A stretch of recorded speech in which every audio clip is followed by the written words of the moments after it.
Hi hello வணக்கம் மக்களே, welcome to comedy times. ஹாலிவுட்டில் சினிமா கொண்டாம் லிஸ்ட் இனிமேல் மூவி அப்டேட்ஸ் மழையாக தான் வரப்போகுது. டே ஒன்ல சோனி நான் வரேன் தனியாக அப்படின்னு சொல்லி அவங்க சைடில் இருந்து நிறைய அப்டேட்ஸ் கொட்டி கொடுத்துட்டு போயிருக்காங்க. இந்த வீக் ஃபுல்லாகவே சினிமா கொண்ட அப்டேட்ஸ் தான். இந்தாப்பா வச்சுக்கோ அப்படின்னு சொல்லி மொத்தமாக அப்டேட்ஸை கொடுத்துட்டு போயிருக்காங்க. ஸோ வாங்க டே ஒன்ல சோனி என்னென்ன அப்டேட்ஸ் கொடுத்துருக்கான்னு பார்ப்போம். ஃபர்ஸ்ட் என்னோட ஃபேவரட்டான எல்லாரோட ஃபேவரட்டான ஸ்பைடர்மேன் அப்டேட் தான். அடுத்த ஸ்பைடர்மேன் ப்ராஜெக்டான அஃபிஷியல் டைட்டில் ரிவீல் பண்ணியிருக்காங்க. ஸ்பைடர்மேன் பிராண்ட் நியூ டே அடுத்த வருஷம் 2026 ஜூலை 31 வரப்போகுது. அதை தொடர்ந்து நம்ம மைல்ஸ் மாரல்ஸோட ஸ்பைடர்மேன் பியாண்ட் த ஸ்பைடர்வர்ஸ் 2027 அதுக்கு அடுத்த வருஷமே வரப்போகுதுன்ற அஃபீஷியலாக கன்ஃபார்ம் பண்ணியிருக்காங்க. அண்ட் இந்த வருஷம் தான் நம்ம ஸ்பைடர்மேன் நோய சீரிஸ் அமேசான் ரிலீஸ் பண்ண போகிறாங்கன்னு நினைக்கிறேன். அப்படி இது கன்ஃபார்ம் ஆயிடுச்சுன்னா இந்த வருஷத்துலேருந்து நம்ம 3 ஸ்பைடர்மேன் ப்ராஜெக்ட்ஸை தொடர்ந்து பேக் டு பேக் பார்க்க போகிறோம். அண்ட் இந்த சினிமாக்கான அட்டமங்களுக்கு ஸ்பைடர்மேன் பியாண்ட் த ஸ்பைடர்வர்ஸ் ஒரு சின்ன ஸ்னீக் பீக் இல்லைன்னா ஒரு குட்டி கிளிப் மாதிரி போட்டு காமிச்சாங்க சோனி. இப்போ நாங்கள் எங்களுக்கு எப்படா காட்டுவீங்க, கூடிய சீக்கிரம் ஆன்லைனில் வந்துடும் நினைக்கிறேன். அந்த கிளிப்பில் நம்ம ஸ்பாட்டை ஒரு நிஜ சிலந்தி போலவே காமிச்சிருக்காங்களாம். எப்படி இருக்க போகுதுன்னு தெரியல, மூவி பார்த்தா தான் தெரியும். அதோட சில பிக்சர்ஸும் ரிலீஸ் பண்ணிங்க. அதில் நம்ம மைல்ஸும் ப்ராப்ளம் மைல்ஸோட சண்டைக்கு போகிற மாதிரி காமிச்சிருக்காங்க. எனக்கு என்னமோ இங்கே 2 பேரும் ஃபைனல் டீம் அப் பண்ணி ஸ்பாட்டை டிஃபீட் பண்ணுற மாதிரி கதை போகும்னு நினைக்கிறேன். இல்லைனா நம்ம ப்ராப்ளம் மைல்ஸ் ஆகிற மாதிரி கூட இருக்கலாம். 100% தெரியல, மேபி இருக்கலாம். இல்லைனா நம்ம மைல்ஸோட அப்பா ஜெஃபர்சன் டேவிஸ் ஆகிற மாதிரி கூட இருக்கலாம். இந்த கேனன் இவன் நடந்தே ஆகணும் அப்படின்ற மாதிரி கூட ஸ்டோரி போகலாம். எனிவேஸ் எதுவாக இருந்தாலும் மூவி பார்த்தா தான் தெரியும். நீங்கள் என்ன நினைக்கிறன்றதை கமெண்ட்டில் சொல்லுங்கள், மற்றவங்களை தெரிஞ்சுக்கிட்டோம். நெக்ஸ்ட் அப்டேட் இதுவும் என்னோட ஃபேவரட் தான், ரெசிடென்ட் ஈவில். ஆனால் கைஸ் திரும்பவும் இந்த ஃப்ரான்ச்சைஸை ரிப்பீட் பண்ண பாருங்க. எத்தனை தடவைடா பழைய ஃப்ரான்ச்சைஸை எடுத்து பார்த்தீங்கன்னா அது கேம் கிட்ட இருக்காது. கேமில் இல்லாத ஃபீமேல் லீடை வச்சு ஒரு வித்தியாசமான ஸ்டோரி சொல்லிப்பாங்க. நான் ஃபஸ்ட்டு இந்த மூவிஸ் தான் பார்த்தேன், அப்புறம் தான் கேம் விளாண்டேன். எனக்கு ஃபஸ்ட்டு வந்து 6 மூவிஸ் பிடிக்கும், சில பேருக்கு பிடிக்காம கூட போகலாம். ஆனால் அதுக்கப்புறம் அந்த எந்த ரீபூட்டுமே சரியில்லை. சோனி இந்த புது ரீபூட் கேம் அக்யூரேட்டாக இருக்குன்ற மாதிரி சொல்லியிருக்காங்க. அண்ட் இந்த கேமோட பிளாட் சினாப்சிஸும் கிடச்சிருக்கு. பிளாட் படி பார்த்தீங்கன்னா அந்த மூவியோட protagonist male or female lead ஒரு இடத்துலேருந்து இன்னொரு இடத்துக்கு டிரான்ஸ்போர்ட்டு இல்லைனா பேக்கேஜ் டெலிவரி பண்ண போகிறாங்களாம். போகிற வழியில் இருக்க ஜாம்பி இன்ட்ராக்ஷன்ஸ் ஆக்ஷன் சீன்ஸை பேஸ் பண்ணி இந்த மூவி போகும்ன்ற மாதிரி சொல்கிறாங்க. இது ஒரே நைட்டில் நடக்கிற 6 எலிமெண்ட்ஸ் ஆக்ஷன் பேக்டு மூவின்னு சொல்லியிருக்காங்க. இந்த மாதிரி இருக்க போகுதுன்றத மூவி வந்தால் தான் தெரியும், பார்ப்போம். அதை தொடர்ந்து சாம்பிஸை பற்றி பேசும்போது அதுக்கு அடித்தளம் போடுறதை பற்றி பேசாமல் இருக்குமா?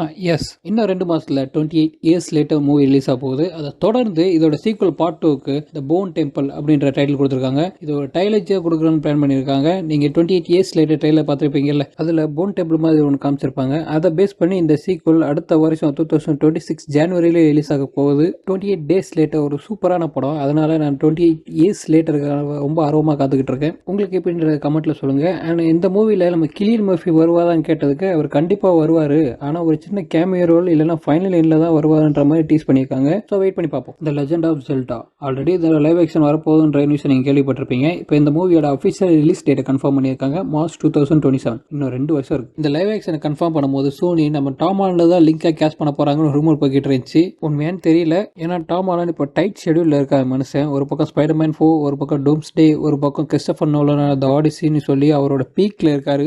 அப்படியே இந்த லிங்க் கேரக்டர் அவர் நடிச்சார்னா ஃபேன்ஸ் அவரை தூக்கி வச்சு கொண்டாடுவாங்க. ஏன்னா இப்போ டாம் ஹாலண்ட் ஒரு ஐகானிக் கேரக்டராக மாறிட்டு வராரு. அவர் மட்டும் இல்லை, நம்ம ஜெண்டாயாவும் தான். ஆமாம் கைஸ், ஜெல்டாவா நம்ம ஜெண்டாயாவை தான் கேஷ் பண்ணியிருக்காங்க. ஒரு ரூம் கிளம்பியிருக்கு. இது ரூமாக தான், அஃபிஷியல்லாம் கிடையாது. மேபி சான்ஸ் இருக்குது, பார்க்கலாம். Live action legend of Zelda எப்படி இருக்க போகுது. அதை தொடர்ந்து ஜுமான்ஜி 3 4 இல்லை நம்ம அடுத்த ஜுமான்ஜி சீக்வல்னு வச்சுப்போம். இதோட அஃபிஷியல் ரிலீஸ் டேட் கன்ஃபார்ம் பண்ணியிருக்காங்க 2026 டிசம்பர் 11. அடுத்த வருஷம் கிறிஸ்மஸுக்கு முன்னாடி வரப்போகுது. மூவி டைட்டில் கன்ஃபார்ம் பண்ணல, ரிலீஸ் டேட் மட்டும் கன்ஃபார்ம் பண்ணியிருக்காங்க. அண்ட் ஜுமான்ஜி சீரிஸில் இதுதான் கடைசி படம்ன்ற மாதிரி சொல்கிறாங்க. தெரியல, மேபி கண்டினியூ பண்ணலாம், இல்லைனா புதுசாக ரீபூட்டும் பண்ணலாம். ஆனால் எனக்கு தெரிஞ்சு இதை விட்டுற மாட்டாங்கன்னு நினைக்கிறேன், பார்க்கலாம். ஸோ இதோட கதை வந்து இதுக்கு முன்னாடி வந்த ஜுமான்ஜி த நெக்ஸ்ட் லெவல், அதில் கேமுக்குள்ளே இருக்க கேரக்டர்ஸ் அனிமல்ஸ் எல்லாமே ரியல் லைஃப் வர மாதிரி காமிச்சு முடிச்சிருப்பாங்க. ஃபர்ஸ்ட் ஜுமான்ஜி படத்தில் நம்ம ஆலன் மிருகங்கள் அந்த ஹண்டரில் கேமுக்குள்ளேருந்து வெளியே வந்தாங்கல்ல, அதே மாதிரி கான்செப்ட் தான். இதில் கேம் கேரக்டர்ஸான ராக், கெவின் ஹார்ட், ஜாக் பிளாக்லாம் ரியல் லைஃப் பிளேயர்ஸான ஸ்பென்சர், ஃப்ரிட்ஜ், பெத்தினிலாம் மீட் பண்ண போகிறாங்க. கொஞ்சம் இன்ட்ரெஸ்ட்டாக தான் இருக்கும். ஸோ வெயிட் பண்ணி பார்க்கலாம் கைஸ். அடுத்ததாக தி பீட்டல்ஸ் மூவி அனௌன்ஸ் பண்ணியிருக்காங்க. ஆனால் இது ஒரு படம் இல்லையா, 4 படமா. பட் 4மே ஒரே ஸ்டோரி தான். ஆனால் 4 பேர் பாயிண்ட் ஆஃப் வியூலேருந்து இந்த படம் இருக்க போகுது.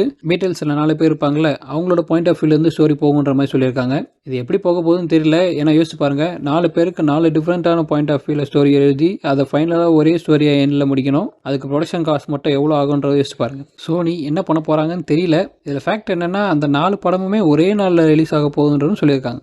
கன்ஃபார்மாக தெரியல. 2027 இந்த பீட்டல்ஸ் மூவி ரிலீஸ் ஆகிடும்.